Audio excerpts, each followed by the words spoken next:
नमस्कार बच्चों, हम पढ़ रहे हैं आईआर स्पेक्ट्रोस्कोपी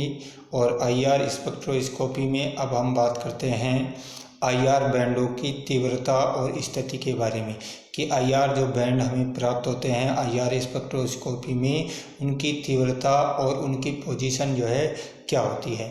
कोई भी जो यौगिक है उस यौगिक में आईआर स्पेक्ट्रम में किस तीव्रता की बैंड किस स्थान पर प्रदर्शित होगी, यह यौगिक की आणविक संरचना पर निर्भर होता है। यानी कि किस तीव्रता की बैंड कहाँ प्राप्त होगी ये निश्चित होता है और ये उस यौगिक की जो संरचना है उस पर निर्भर करता है। और किसी भी बैंड की तीव्रता और उसकी जो स्थिति है उसको मुख्य रूप से दो कारक जो है वो प्रभावित करते हैं, जिसमें पहला कारक है बॉन्ड एनर्जी। बंधन ऊर्जा जो है वो भी बैंडों की तीव्रता और स्थिति को प्रभावित करती है। यौगिक के अणुओं द्वारा अवशोषित आईआर विकिरणों की आवृत्ति उन अणुओं में उपस्थित बंधों की बंध ऊर्जा पर निर्भर करती है कि किसी भी यौगिक के अणु द्वारा अवशोषित जो आईआर विकिरण है उनकी आवृत्ति कितनी होगी, ये उस यौगिक में उपस्थित बंधों की बंध ऊर्जा पर निर्भर करती है। और इस बंध ऊर्जा का मान जितना अधिक होता है अवशोषण बैंड की आवृत्ति का मान उतना ही अधिक होता है। सिंगल बंध हम जानते हैं कि जो सिंगल बंध होता है उसकी ऊर्जा कम होती है और सिंगल बंध की तुलना में द्विबंध की और द्विबंध की तुलना में जो है त्रिबंध की ऊर्जा अधिक होती है। इसलिए जो है जो त्रिबंध जो होता है वो आईआर जो विकिरणों है उसमें अधिक आवृत्ति के विकिरणों को अवशोषित करता है, जबकि सिंगल जो बंध है वो कम आवृत्ति के आईआर विकिरणों का अवशोषण करता है। इसके साथ ही जो है हमें ये भी पता होना चाहिए कि जो अणु में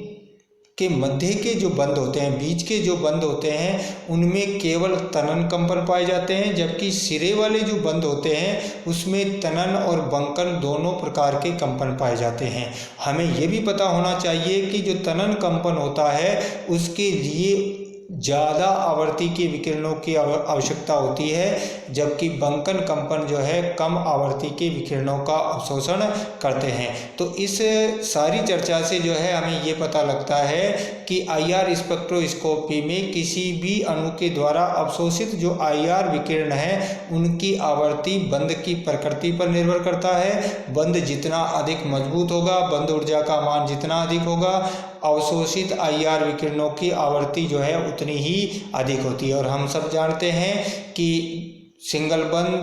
की ऊर्जा सबसे कम, उससे अधिक द्विबंध की, उससे अधिक त्रिबंध की। यदि यौगिक के अंदर जो है त्रिबंध होता है तो वो अधिक आवृत्ति के आईआर विकिरणों का अवशोषण करता है, जबकि उसके अंदर सिंगल बंध हो तो वो कम आवृत्ति के विकिरणों का अवशोषण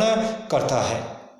दूसरा जो कारक है जो कि आईआर विकिरणों की आवृत्ति को प्रभावित करता है, आईआर विकिरणों की तीव्रता और उनकी जो आईआर स्पेक्ट्रम जो होता है उसमें स्थिति जो है बैंड की स्थिति उसको प्रभावित करता है, वो है हाइड्रोजन बॉन्डिंग। हाइड्रोजन जो बंधन है वो भी जो है इस आईआर विकिरणों की आवृत्ति को प्रभावित करता है। आईआर अवशोषण हाइड्रोजन बंध से बहुत अधिक प्रभावित होता है। अंतः अणुक हाइड्रोजन जो बंध है उन यौगिकों के द्वारा तीक्ष्ण अवशोषण बैंड प्रदर्शित होता है। यानी कि जिन यौगिकों में इंट्रामोलिकुलर हाइड्रोजन बॉन्ड पाया जाता है वो तीक्ष्ण अवशोषण बैंड प्रदर्शित करते हैं, जबकि जिन यौगिकों में इंटरमोलिकुलर हाइड्रोजन बॉन्डिंग पाई जाती है वो एक चौड़ी बैंड प्रदर्शित करते हैं। यदि हम बात करें डाइल्यूट सॉल्यूशन में या वाष्प अवस्था में हाइड्रोजन बंध नहीं बनते हैं, और जबकि जो सांद्र विलयन में हाइड्रोजन बंध बनने से OH या NH जो बंध है वो थोड़े लंबे हो जाते हैं, जिससे उनकी बंध ऊर्जा का मान कम हो जाएगा और अवशोषण बैंड जो है वो कम आवृत्ति पर प्रदर्शित होते हैं। कुल मिलाकर के हम ये कहें कि इंट्रामोलिकुलर हाइड्रोजन बॉन्ड में जो आईआर अवशोषण बैंड है वो शार्प होते हैं, जबकि इंटरमोलिकुलर हाइड्रोजन बॉन्डिंग में जो अवशोषण बैंड है वो चौड़े होते हैं। जो अंतर अणुक हाइड्रोजन बंध है उसमें भी हमने आपको बताया कि यदि यौगिक जो है वाष्पावस्था में हो या तनु विलयन हो तो जो है IR अवशोषण बैंड की तीव्रता पर कोई प्रभाव नहीं पड़ता है, लेकिन विलयन जो है वो सांद्र हो तो उस स्थिति में अंतर अणुक हाइड्रोजन बंध बन जाएगा। अंतर अणुक हाइड्रोजन बंध बनने पर जो OH NH जैसे बंध है उनकी बंध लंबाई बढ़ जाएगी। बंध लंबाई बढ़ जाएगी तो उनकी बंध ऊर्जा का मान कम हो जाएगा और वो कम आवर्ती पर जो है अवशोषण बैंड प्रदर्शित करता है। कुल मिलाकर इंटरमोलिकुलर हाइड्रोजन बंध यदि यौगिक के अंदर पाया जाता है तो वो जो अवशोषण बैंड की जो आवृत्ति है वो कम हो जाती है। इसको जो है हम एक उदाहरण के द्वारा समझ सकते हैं कि अल्कोहल जो है वाष्पावस्था या कार्बन टेट्राक्लोराइड जो होता है में तनु विलयन अवस्था में, कार्बन टेट्राक्लोराइड में यदि डाइल्यूट सॉल्यूशन अवस्था में है तो OH बंध के तनन कंपनों के कारण वो 3650 सेंटीमीटर इनवर्स पर एक तीक्ष्ण बैंड प्रदर्शित करता है, क्योंकि वाष्पावस्था में या तनु विलयन में हाइड्रोजन बंध नहीं बनता है। लेकिन सांद्र विलयन में अंतर अणुक हाइड्रोजन बंध बनने के कारण यह 3300 सेंटीमीटर इनवर्स पर चौड़ी बैंड प्रदर्शित करता है, क्योंकि सांद्र विलयन में अंतर अणुक हाइड्रोजन बंध बन जाएगा और बॉन्ड एनर्जी कम हो जाएगी और अवशोषण बैंड की जो आवृत्ति है वो कम हो जाएगी, यानी कि 3650 से घट करके और 3300 सेंटीमीटर इनवर्स हो जाती है। इसी तरह से जो है हम एक अन्य उदाहरण पर भी विचार कर सकते हैं कि अंत्य अणुक हाइड्रोजन बंध जो है उस पर तनुता का कोई प्रभाव नहीं पड़ता है। जैसे ऑर्थो हाइड्रोक्सी एसीटोफिनोन में अंत्य अणुक हाइड्रोजन बंध से बंधित OH समूह 3040 सेंटीमीटर इनवर्स पर IR बैंड प्रदर्शित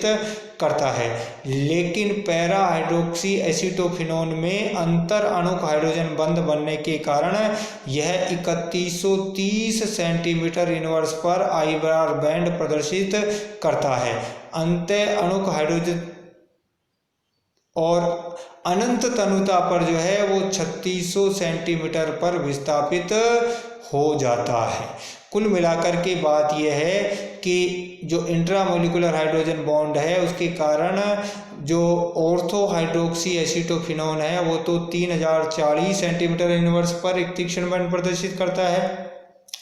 जबकि जो पैरा हाइड्रोक्सी एसीटोफिनोन है उसमें अंतर अणुक हाइड्रोजन बंध पाया जाता है और वो जो है आपका सांद्र जो विलयन होता है उस सांद्र विलयन में 3130 सेंटीमीटर इनवर्स पर जो है बैंड प्रदर्शित करता है। और यदि उसको हम तनु करते जाएं अनंत तनुता पर, यानी कि तनुता बढ़ेगी तो हाइड्रोजन बंध जो है वो नहीं बनेगा। तो जब हाइड्रोजन बंध कम बनेगा या हाइड्रोजन बंध टूट जाएगा तो उस स्थिति में जो है अवशोषण बैंड की जो आवृत्ति है बढ़ जाएगी और उसी के रिजल्टेंट जो है ये 3600 सेंटीमीटर इनवर्स हो जाती है। और जैसा जो है हम इस उदाहरण में देख भी रहे हैं, इस उदाहरण में हमें पता भी लग रहा है कि पहले वाले जो है उसमें ऑर्थो हाइड्रोक्सी एसीटोफिनोन में अंत्य अणुक हाइड्रोजन बंध बन रहा है जो 3040 सेंटीमीटर इनवर्स पर तीक्ष्ण बैंड दे रहा है, जबकि दूसरे वाले जो उदाहरण है उसमें अंतर अणुक हाइड्रोजन बंध बन रहा है जो कि अधिक सांद्रता पर जब हाइड्रोजन बॉन्ड बनता है तो 3130 सेंटीमीटर इनवर्स पर, और जब इसमें जो है अधिक डाइल्यूट कर देते हैं तो उस स्थिति में जो है इसकी आवृत्ति में वृद्धि हो जाती है और ये 3600 सेंटीमीटर इनवर्स पर जो है एक तीक्ष्ण बैंड प्रदर्शित कर सकता है। तो इस तरह से जो है IR बैंडों की तीव्रता और स्थिति जो है वो बॉन्ड एनर्जी और हाइड्रोजन बॉन्ड पर निर्भर करती है। ठीक है, तो ये था IR बैंडों की तीव्रता और स्थिति। धन्यवाद।